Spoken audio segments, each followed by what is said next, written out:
They come here today for the 6th annual event that the powwow or the school puts on every year. And they've traveled a long ways. So this Joe DeLaCruz is a healing for Joe DeLaCruz, and it's a healing for you, and it's a healing for me. That we have to recognize our Indian people. We have to recognize whatever they do, whatever they're doing in this culture that we're in. We have to recognize from their childhood to their life or to their Indian life that they bring to us. That power and that generation of movement to a positive direction that we all hope at the end it makes our life easier and easier for our children in the future. We have to take time out like we just did for Sadie Kalama Mounts, our oldest Nisqually Indian, a few minutes ago on the prayer that was right. She left us Friday at 11 o'clock. She lives up the river about 6 miles from here. We have to do these things. We have to recognize each other that we have a place. All of us has a place, and we have a job to do, and we have to do it. And that's what Joe DeLaCruz has done over the years. I want to tell one story about Joe.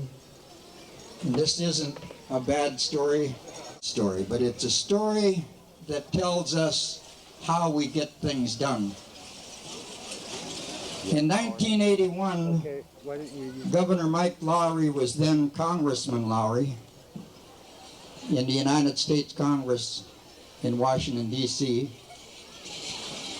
And Senator Slade Gorton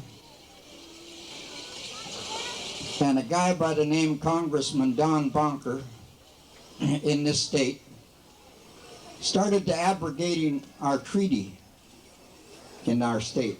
Again, as everybody knows, that treaty is always challenged. Us people are always challenged.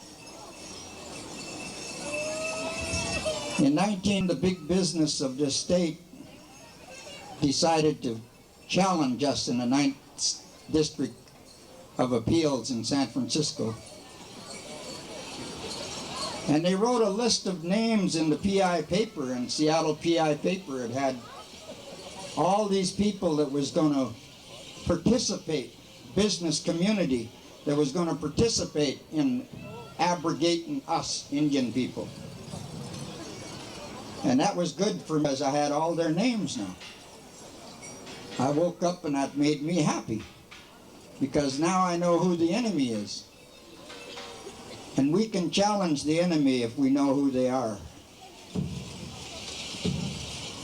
And that particular day, we were having a meeting in Spokane, and Joe DeLaCruz and the National Congress of American Indians were meeting over there.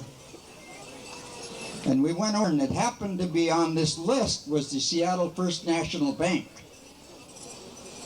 And the Seattle First National Bank put in $10,000 to abrogate the treaty. That's a big bank here in the Northwest. And we said, along with Joe DeLaCruz and all of us, that we would boycott that bank. Now, we don't have any money, us Indian people. I mean, look at us. We don't have millions of dollars stashed away in the bank. But the Colville tribe that day, Joe talked to the Colville tribe and got them to pull out $16 million. Some of the Colville people are here today. In 1981. And they pulled that money out of a little bank out there in the desert on the eastern side of the mountain. And that was a start on that boycott. We flew to Alaska, to the natives of Alaska, and they pulled out $80 million.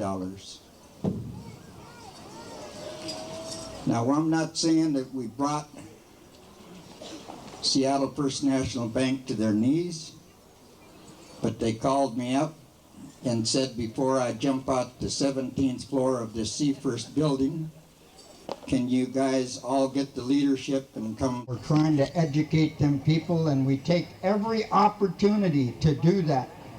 This is an opportunity. And you take opportunities to make hay while the sun shines when it comes to educating the people out there about us, because it makes our life better and easier for our children. And that is what Joe DeLaCruz is all about. That's why we have chosen him for the recognition day of him today. So at this time, I'll introduce our governor. Governor Mike Lowry. Where's Mike? Over here. Here he is, right here. Oh, he's sitting on the ground. Yahoo!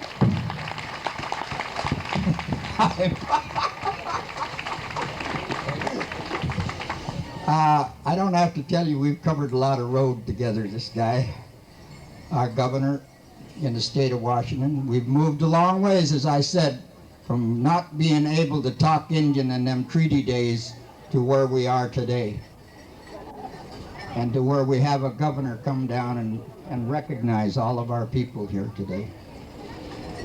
This guy has been part of the movement of education and making Congress, as well as the people in this state and throughout our country, understand about Indian people.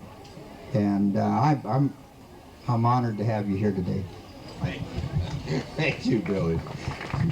I know everyone knows, but it's a pleasure for me to repeat that the 1992 of the Johns Hopkins University Albert Schweitzer Award, which is only given to one person in the entire world, was given to a great American leader of which all of us are very proud, Billy Frank Jr. Billy.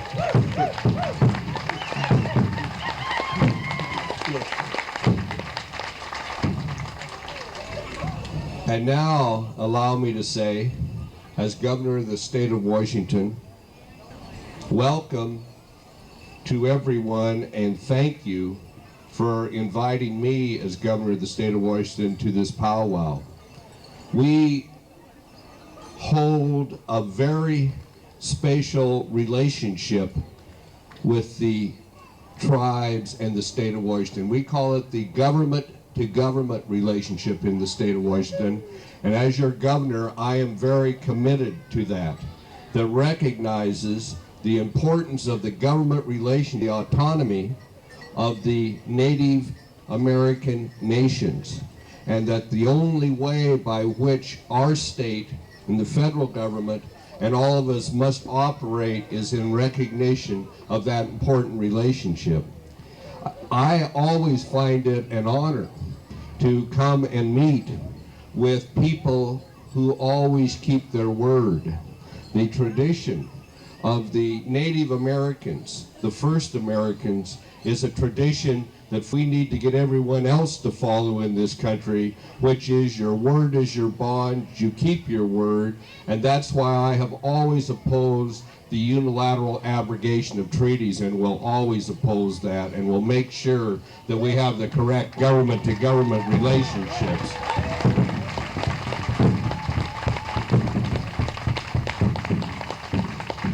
I also want to say thank you and congratulations on the special emphasis of this powwow in the support of the school that recognizes that our future and the thing that is so important to all of us is our children, and that the education of our children is the really key thing for us to advance to the positions we all want all of our people to go. And so I want to say thank you to the school and for the work that's done there, and thank you to this powwow for that recognition of that most important of all things we do, the education of our children.